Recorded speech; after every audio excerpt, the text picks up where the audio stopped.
देश भले ही आतंक के साए में पल रहा है, लेकिन मोदी जी ने बेशर्मी की सारी हदें जरूर पार कर दी है। मीटिंग पर मीटिंग बुलाई जा रही है, लेकिन पड़ोसी देश को करारा जवाब देने के लिए नहीं, बल्कि अपनी राजनीतिक रोटियों को सेकने के लिए। इसी सिलसिले में आतंकी हमले के ठीक 10 दिन बाद मोदी जी ने एक बार फिर अपनी राजनीति की रोटियों को सेकते हुए बेशर्मी की सारी हदें पार करके रख दी है, जिसे लेकर बवाल खड़ा हो गया है। नमस्कार, मैं हूं आपके साथ प्रगति ठाकुर और आप देखना शुरू कर चुके हैं 4 PM न्यूज नेटवर्क। आखिरकार एक बार फिर बीजेपी ने यह साफ कर दिया कि देश की जनता से भी ज्यादा बढ़कर भारतीय जनता पार्टी और उनके आलाकमान को अपनी राजनीति प्यारी है। तभी तो मोदी जी कश्मीर में हुए हमले के बाद कश्मीर जाने के बजाय अपनी चुनावी रोटियों को सेकते हुए कभी बिहार पहुंच जाते हैं तो कभी केरल। एक बार फिर मोदी जी राजनीतिक प्रचार प्रसार करने पहुंचे हैं और पहुंचते ही कुछ ऐसा ब्लंडर कर दिया जिससे भारी बेइज्जती का सामना करना पड़ रहा है। तो कैसे प्रधानमंत्री मोदी अपने ही बनाए जाल में बुरा फंसते नजर आ रहे हैं, आपको बताएंगे। और क्यों मोदी जी को भारी फजीहत का सामना करना पड़ रहा है,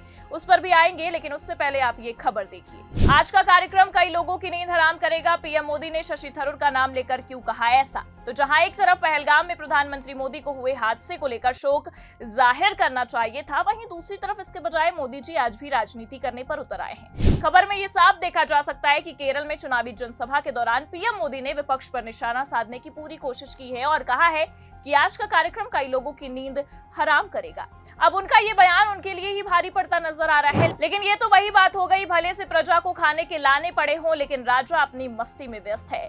बस ऐसा ही कुछ पीएम मोदी के हाव-भाव से भी लगता नजर आ रहा है। हमले के 10 दिन होने के बाद भी सरकार से कोई तगड़ा एक्शन नहीं लिया गया, लेकिन हाँ, सरकार ने राजनीति बखूबी की है। कभी बिहार में मंच पर नीतीश कुमार के साथ पीएम ठहाके लगाकर आते हैं, तो कभी केरल में इस तरह की बयानबाजियां करते हैं। पहले आप उनका ये बयान सुनिए।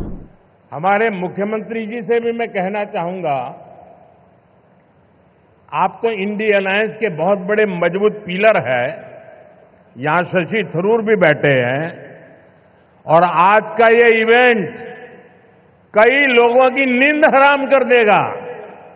अब मोदी जी का ये बयान उनके लिए ही भारी पड़ता नजर आ रहा है, क्योंकि विपक्ष ने तो प्रधानमंत्री मोदी की हवाइयां उड़ाकर रख दी हैं और जमकर बेइज्जती करने पर उतर आए हैं। खबर देखिए, हमारे पास मौजूद है। लिखा है, प्रधानमंत्री की रातों की नींद उड़ने वाली है, पीएम मोदी के तंज पर कांग्रेस ने किया पलटवार। आगे लिखा भी है, केसी वेणुगोपाल ने कहा है कि हम प्रधानमंत्री और उनकी कैबिनेट पर जातीय जनगणना के मुद्दे पर ज्यादा से ज्यादा दबाव डालेंगे, खासकर आरक्षण की सीमा को 50% से ज्यादा बढ़ाकर करने की भी मांग करेंगे।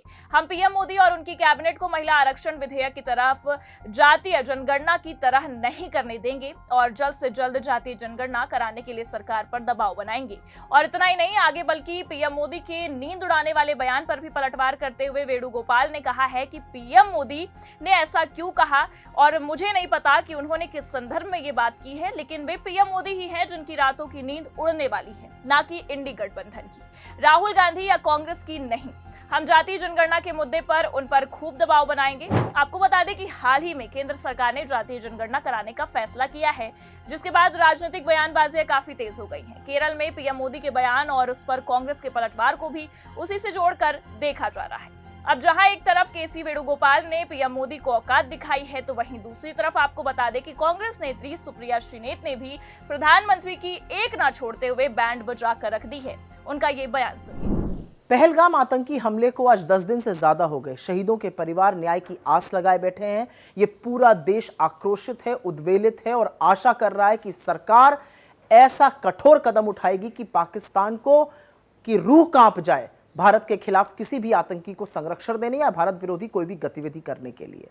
लेकिन ऐसे में प्रधानमंत्री मोदी को अट्टहास सूझ रहा है, मजाक सूझ रहा है। वो केरल की एक रैली में बजाय पाकिस्तान की नींद उड़ाने के विपक्ष की नींद उड़ाने का गंदा भद्दा मजाक कर रहे हैं। वो विपक्ष जो 100% आपका सपोर्ट कर रहा है, आपके साथ खड़ा और कह रहा है आप कोई भी कार्रवाई करिए, हम आपका साथ देंगे, उस विपक्ष पर आपको इस तरह की फप्तियां कसते हुए थोड़ी भी शर्म नहीं आ रही? ये वक्त है हंसी मजाक का। और मीडिया तो जो है वो तो कुछ पूछेगा नहीं। मीडिया तो ये भी नहीं पूछेगा कि प्रधानमंत्री जब लौटे तो वो बजाय कश्मीर जाने के बिहार क्यों गए, प्रधानमंत्री ने बिहार जाकर पाकिस्तान का नाम क्यों नहीं लिया, प्रधानमंत्री कल चकमगाते चमकते सिने सितारों के बीच पर ओटीटी पर ज्ञान क्यों दे रहे थे मुंबई पर, एक बार कश्मीर क्यों नहीं जा रहे हैं। और आज भी सवाल नहीं पूछेगा कि क्या प्रधानमंत्री के पद को, गरिमा को यह शोभा देता है कि वो ऐसे संवेदनशील वक्त पर, जब ये देश आक्रोशित है वो विपक्ष के ऊपर इस तरह की फप्तियां कस रहे हैं, वो विपक्ष जो उनका 100% सपोर्ट कर रहा है। मुझे नहीं पता कि मीडिया का ज़मीर जागेगा कि नहीं, लेकिन ये देश अपने प्रधानमंत्री को देख रहा है और जितना देखता है उतना ज़्यादा डिसअपॉइंट होता है। तो सुना आपने, सुप्रिया श्रीनेत ने यह साफ कह दिया है कि मोदी जी पाकिस्तान की नींद उड़ाने के बजाय विपक्ष की नींद उड़ाने में लगे हैं। और इतना ही नहीं, बल्कि सुप्रिया ने तो अपने बयान में यह साफ जाहिर किया है कि मोदी जी को केवल राजनीति से मतलब है। प्रधानमंत्री ने तो बेशर्मी की सारी हदें पार कर दी है, क्योंकि आपको बता दें कि पहलगाम हमले को लेकर सरकार क्या एक्शन लेगी भी या नहीं लेगी, ये साफ नहीं हो पा रहा है। पर विपक्ष लगातार मोदी जी का समर्थन करते दिखाई दे रहा है। विपक्ष का तो ये साफ कहना है कि इंडिया गठबंधन की ओर से प्रधानमंत्री मोदी को पूरा समर्थन दिया जाएगा, सभी दल साथ मिलकर ये लड़ाई लड़ेंगे। लेकिन मोदी जी ने तो बेशर्मी की हदें पार कर दी। लड़ाई लड़ना तो दूर की बात है, यहाँ तो ये विपक्ष की नींदें उड़ाने के दावे कर रहे हैं, जिसे लेकर विपक्ष भड़का है। सुप्रिया श्रीनेत से लेकर केसी वेणुगोपाल तक ने प्रधानमंत्री मोदी को बेइज्जत कर डाला है। और इतना ही नहीं, बल्कि आप पवन खेड़ा के ट्वीट को देखिए, उन्होंने तो पीएम मोदी को आड़े हाथों ले लिया है। लिखा है, देश का दुर्भाग्य है कि ऐसे नाजुक समय में जब देश का समूचा विपक्ष सरकार के साथ खड़ा है, देश के प्रधानमंत्री ऐसी फूहड़ राजनीति कर रहे हैं। देश के दुश्मन मुस्कुरा रहे होंगे।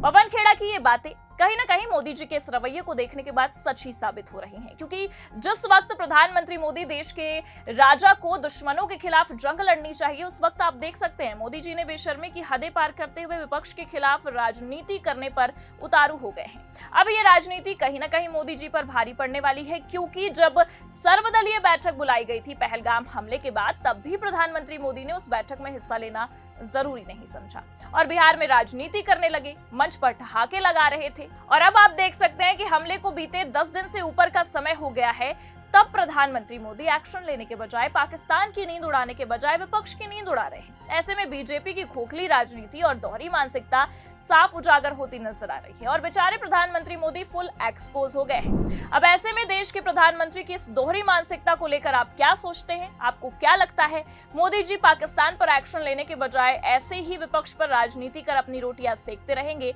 या फिर कि कुछ करेंगे भी? अपनी राय कमेंट करके जरूर बताइए। खबर कैसी लगी लाइक और शेयर जरूर करें और अगर चैनल पर नए हैं तो सब्सक्राइब और ज्वाइन करना भी ना भूलें। देखते रहिए 4 PM न्यूज नेटवर्क। नमस्कार।